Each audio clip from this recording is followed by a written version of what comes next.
Tonight, I have 3 eerie tales about our furry companions, where the unexpected happens. From a mysterious figure stalking me to a dog caught in a supernatural force and a little black dog with a chilling presence. These stories will make you think twice about what's really out there. Stay with me, and let's dive into these unsettling encounters. The little black dog. I'll never forget the night I met the little black dog. It was just a regular evening in early autumn when I first saw him. I had just finished a long shift at work, and all I wanted was to get home, put on some music, and unwind. As I walked down my street, the chill in the air was typical for the season, the kind of crisp night that made you feel like Halloween was just around the corner. But then I saw him. At first, it wasn't anything unusual. Just a small dog, about the size of a terrier, standing on the sidewalk a few houses down from mine. His coat was jet black, his fur smooth and shiny, but it was the way he was staring at me that caught my attention. His eyes were bright, almost unnaturally so, glowing in the dim streetlight. I slowed my pace, unsure if I should approach. I'd never seen him around before. We lived in a quiet neighborhood, and pets usually stuck close to their homes. The little black dog didn't seem to belong to anyone, though. He didn't wear a collar, and there was no sign of an owner nearby. I stood still for a moment, watching him. He didn't bark or move. He just stared at me with those eyes. There was something about his gaze that made me uneasy, something that felt off. Without warning, the dog turned and trotted off into the darkness, disappearing into the night. I figured he was just another stray and shrugged it off, continuing my walk home. But as I reached my front door, I felt a strange sense of being watched. I looked over my shoulder, but there was no sign of the little black dog. It was then that I thought I heard something faint.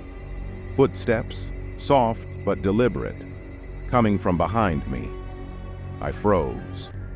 Turning around, I scanned the street. Nothing. It was empty. Just the usual quiet of the neighborhood.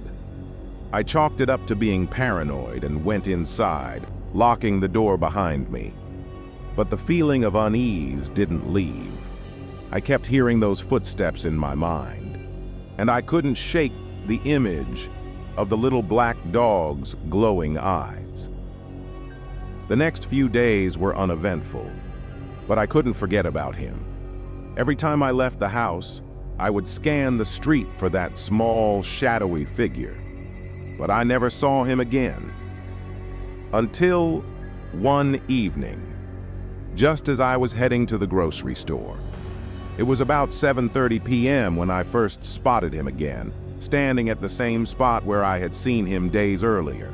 The same dark, glossy coat. The same unblinking stare. I stopped in my tracks, my heart pounding as I watched him. I couldn't explain it, but there was something in my gut telling me I shouldn't approach him. But curiosity got the better of me. I walked closer, cautiously. As I approached, the little black dog didn't flinch. He just kept staring at me with those glowing eyes. I knelt down to see if he was friendly, and he didn't move a muscle. There was an eerie stillness to him, like he wasn't a normal dog. He didn't wag his tail or bark. He just stood there, waiting. For a moment, I reached out to pet him, but before I could touch him, something happened. The air around me grew colder. A chill ran down my spine, and I suddenly felt a deep sense of dread wash over me. I pulled my hand back instinctively, standing up. The dog's eyes followed my every move, never blinking. I couldn't stand the silence any longer, so I turned and walked away quickly, not looking back. As I entered my car, I could feel his gaze on me, following me, even though I didn't turn around to check. I drove to the store, my mind racing with thoughts of what I had just experienced. That night, I couldn't sleep. The little black dog's eyes haunted me. Every time I closed my eyes, I saw him standing in the dark, waiting. The next day, I tried to go about my life like nothing had happened. But the little dog kept appearing in the most unexpected places. On my way to work, I would spot him in the distance, always watching me. He was never close, but always far enough away to make me feel like he was following me. This went on for a week. No matter where I went, no matter what time of day, that little black dog would be there, standing, watching. It started to take a toll on me. I was losing sleep, losing focus at work, and feeling paranoid all the time. I began avoiding the street where I'd seen him. I would drive a longer route to avoid him, but every time I passed by that intersection, I felt a strange sense of being watched, as though he was still there somewhere. Then, one night, as I walked home from work, I saw him again. This time, he was standing at the foot of my driveway, waiting. But this time, something was different. His eyes were no longer glowing. Instead, they were dark, empty, hollow pits. He wasn't just staring at me, he was glaring at me. His body was rigid, like he was preparing to pounce. I froze. The air felt thick, and my heart started to race. For the first time, I was truly terrified. The little black dog's presence was suffocating, like a shadow was creeping over me. I tried to move, but my legs felt like they were made of stone. I couldn't look away. Then, I heard something.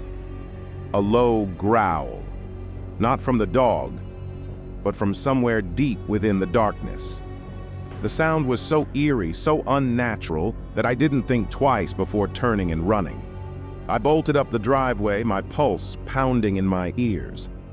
I reached the door and fumbled for my keys, my hands shaking. I slammed the door behind me and locked it. I didn't know why, but I felt like something terrible was about to happen. I didn't sleep that night. The next morning, I noticed something strange.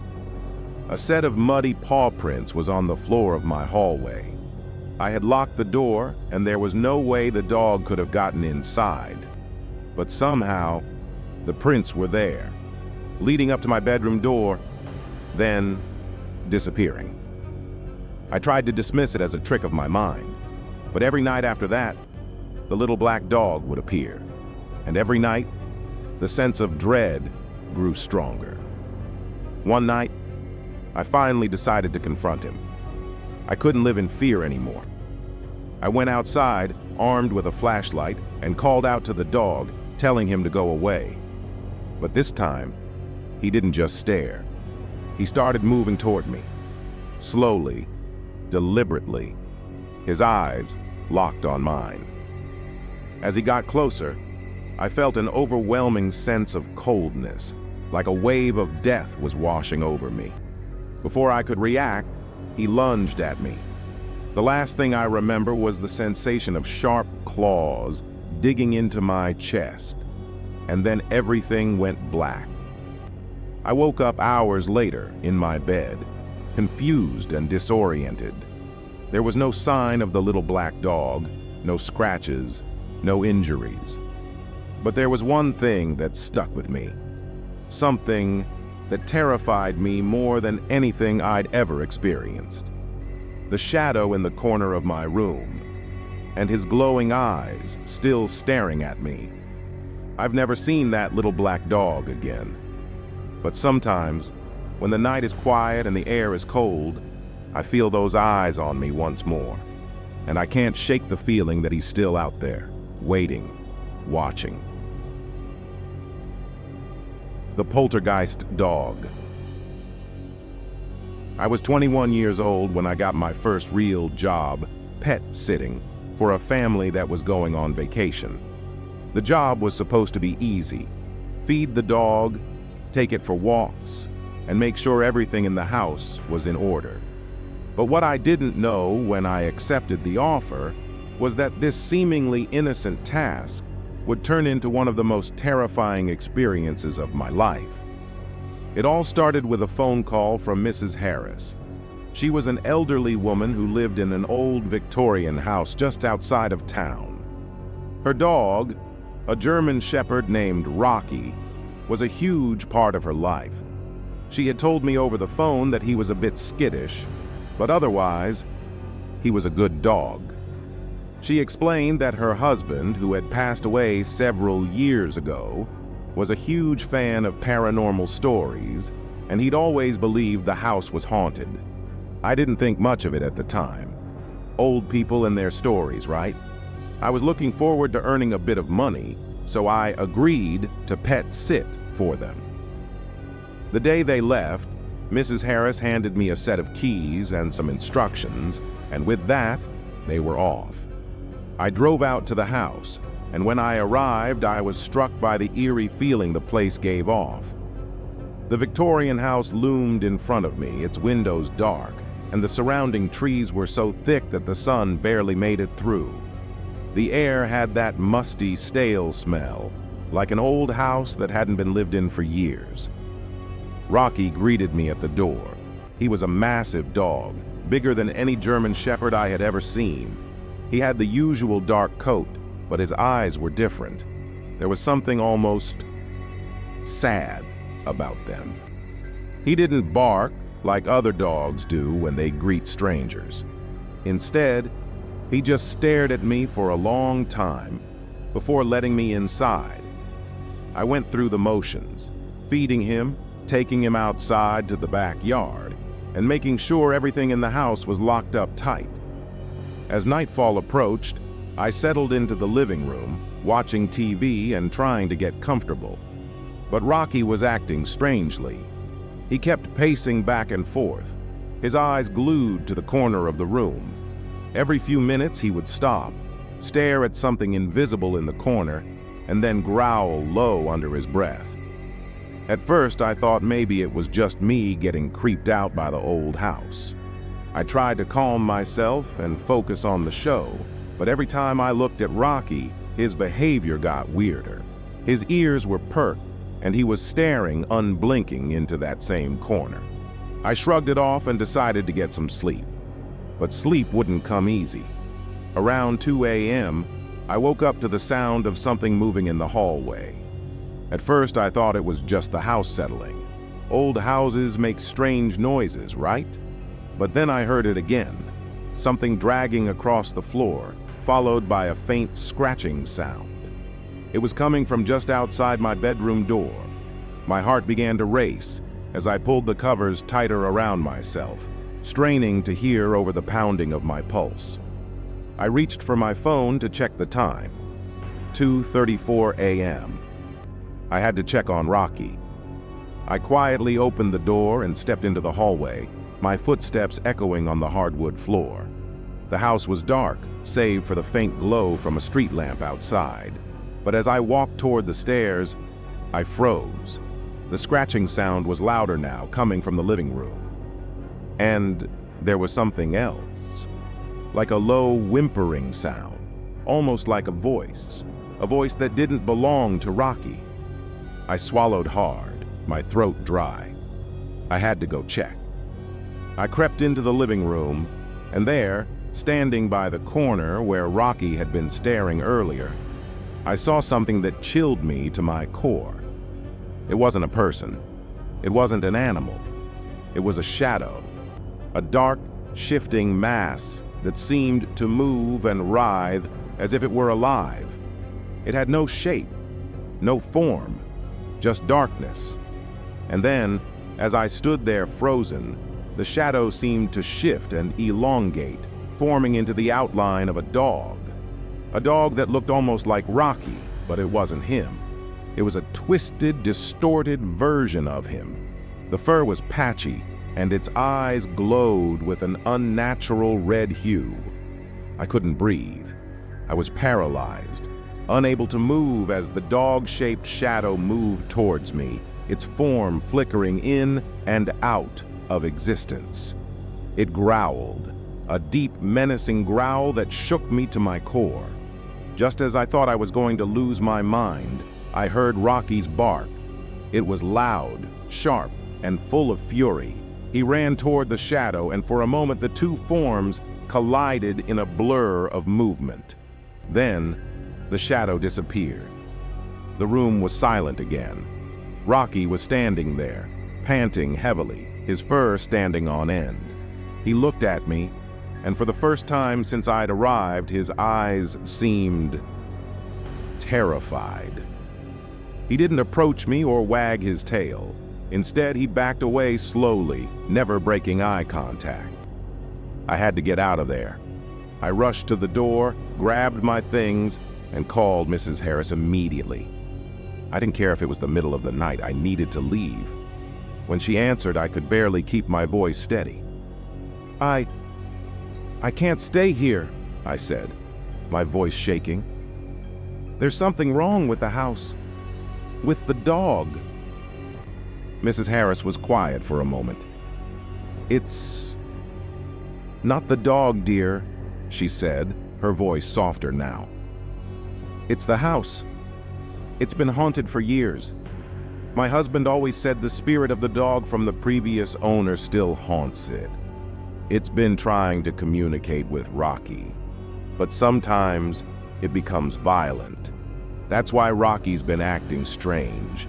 He's protecting you." I didn't want to hear it. I didn't care about the backstory or the ghosts.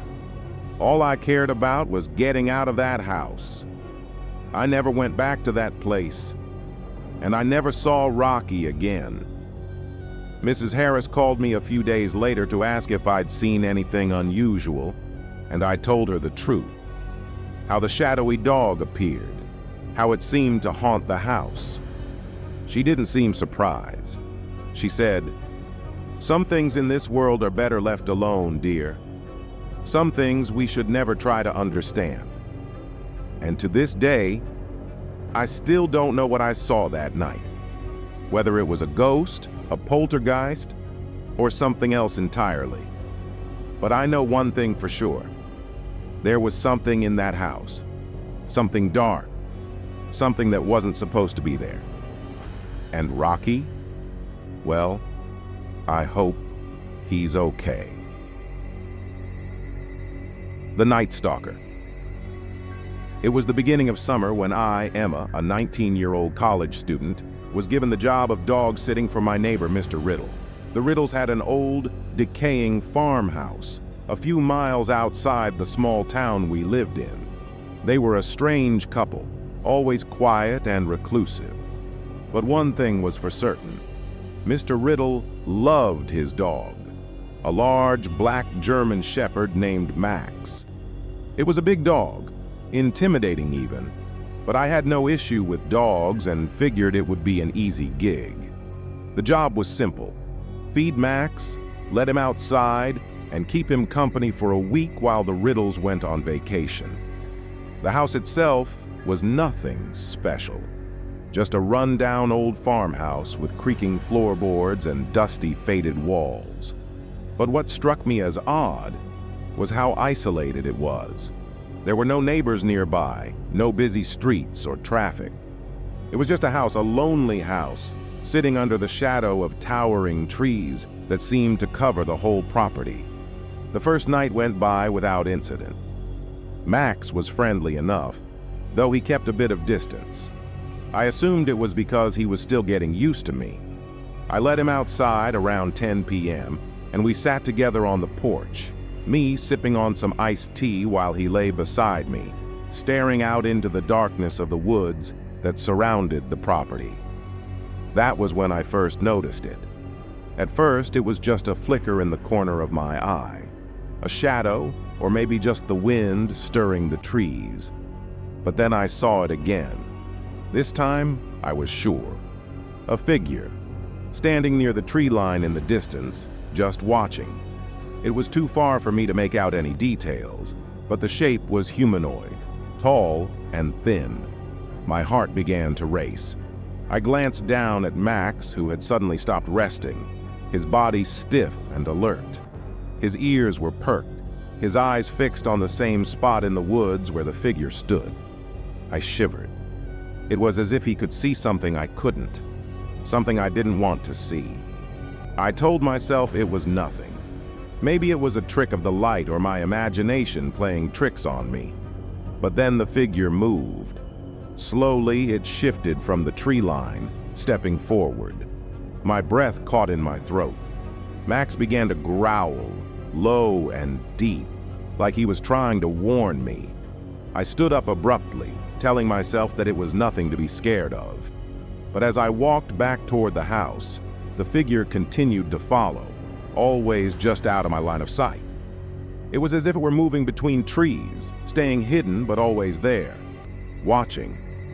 My hands trembled as I locked the door behind me, trying to ignore the feeling of being watched.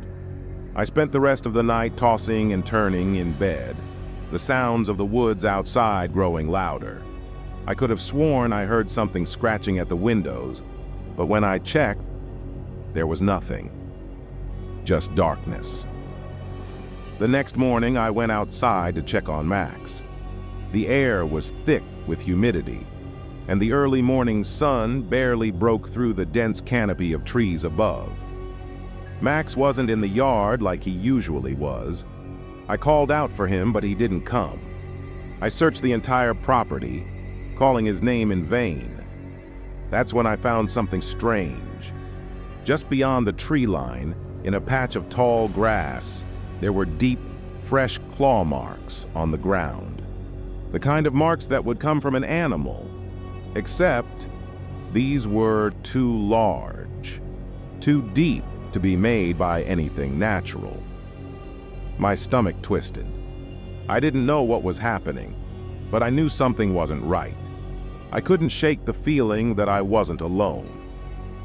As the sun began to set that night, I was determined to get to the bottom of this. I set up a camera in the living room, hoping to capture whatever it was that had been haunting me. Max had returned by that point, but he was different. His demeanor had completely changed. He wouldn't eat, wouldn't drink. He just sat there staring into the corner of the room, growling at nothing. I spent the evening inside, watching the footage from the camera feed on my phone. At first, everything seemed normal, the house empty and quiet. But then, around midnight, something strange happened. The figure appeared again. This time, it was clearer. It wasn't just standing outside. It was inside the house, walking through the living room as if it belonged there. I could see its silhouette moving against the wall, gliding silently across the floor. The figure was tall and gaunt, with long, outstretched arms. But the worst part? It was wearing a mask, a featureless, pale mask that seemed to reflect the dim light of the room. I froze. My heart pounded in my chest. This wasn't a prank, nor was it something I could explain away. It was real. I reached for the phone to call the police, but before I could dial, the camera feed went black. Panic set in. I rushed to check the house's power, but everything seemed fine. The lights were on, the appliances running as usual. But when I turned back to Max, I saw something that made my blood run cold. Max was no longer growling. He wasn't even standing anymore. He was lying on his side, motionless. His eyes were wide open, fixed on a corner of the room. I ran over to him, shaking him, but he didn't respond. It was as if he was paralyzed, unable to move. And then, as I turned to leave the room, I heard it. A voice. It came from behind me, soft and barely a whisper, but it was unmistakable. "I'm here." I whirled around, my heart racing, but there was nothing. No figure, no movement, just the emptiness of the house. But I could feel it. I could feel it watching me again. In that moment, I knew I had to get out, but the door wouldn't open. No matter how hard I pushed, it wouldn't budge. I was trapped. For hours, I fought to escape, but the house seemed to be closing in on me. Every time I looked out the window, I saw him, just standing there, watching me, the Night Stalker. Finally, at dawn, the door clicked open on its own. I ran out of the house as fast as I could, Max at my side, still silent and frozen. I didn't stop until I reached the main road. To this day, I don't know what I encountered that night. The police found nothing when they arrived, and the Riddles returned home to find their house exactly as it was. But I know what I saw. I know what was there. The Night Stalker is still out there, watching, waiting. And every time I close my eyes, I can feel his gaze upon me. Thanks for sticking with me until the end of these eerie tales. As always, it's a reminder that sometimes the most unsettling things happen when we least expect it. If you enjoyed these stories, be sure to like, subscribe, and hit the bell for more spine-chilling encounters. Until next time, remember, sometimes the quietest moments hide the darkest secrets. Stay safe and keep your eyes open.